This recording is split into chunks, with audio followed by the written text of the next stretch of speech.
Hi guys, welcome back to Amro's Real TV. Today I'm going to show you a little trick about mounting frags in your tank. So I just got this new SPS frag and I want to put it right in the center here where you see that Tonga shelf.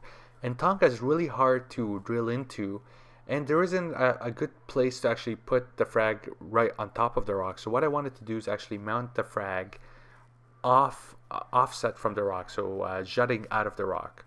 And I've been doing this trick for the last few months, where you could use putty, and what you do is you mix it up and you actually mold it over the rock, so it fits over the rock where you want to add the frag, and then you make a little hole for the frag plug to go.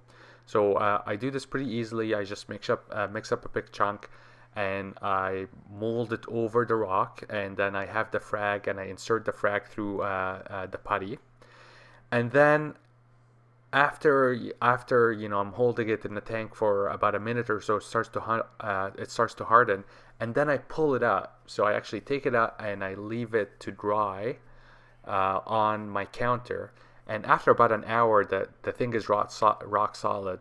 So what I do is I kind of remove the long stem off of my frag plug, and you could see that where I made the mold, it fits really nicely, so you could easily like apply some glue, and this thing is stuck on there.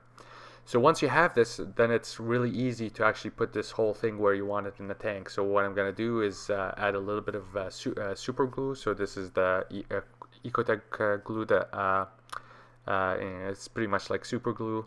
And so I apply a little bit around the base where the frag is gonna fit.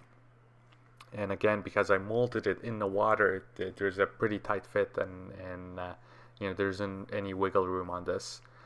And after I secure the frag to this mold that I made with glue, then I'll turn it over and I'll apply a small amount of glue on the underside. So this thing will fit perfectly right on my Tonga shelf rock.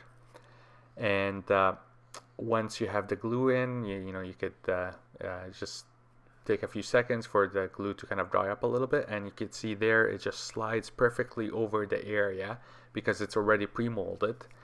And there it is in place. You have to hold it underwater for about 30 seconds, and that thing is set. So now I have the frag exactly where I want it, and I like this way because instead of kind of having to only put the frags right on the rocks that you have, you could actually make your frags extend off of the rocks.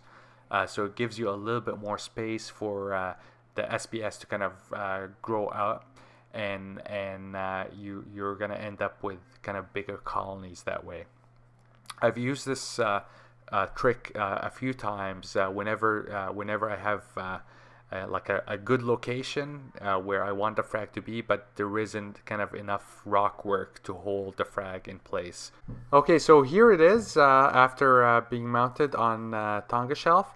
What I typically do is I leave the frag like that for a month or so, just to make sure that it's coloring up and basing out nicely. And once that I see that the coral is happy in this location, then what I'll do is I'll apply a small amount of putty around the frag plug, so that way the base of the frag plug is flush with the putty, so that way the coral could just completely encrust without having to go down and then to the sides. Alright, thank you so much for watching. Please like, comment, and subscribe.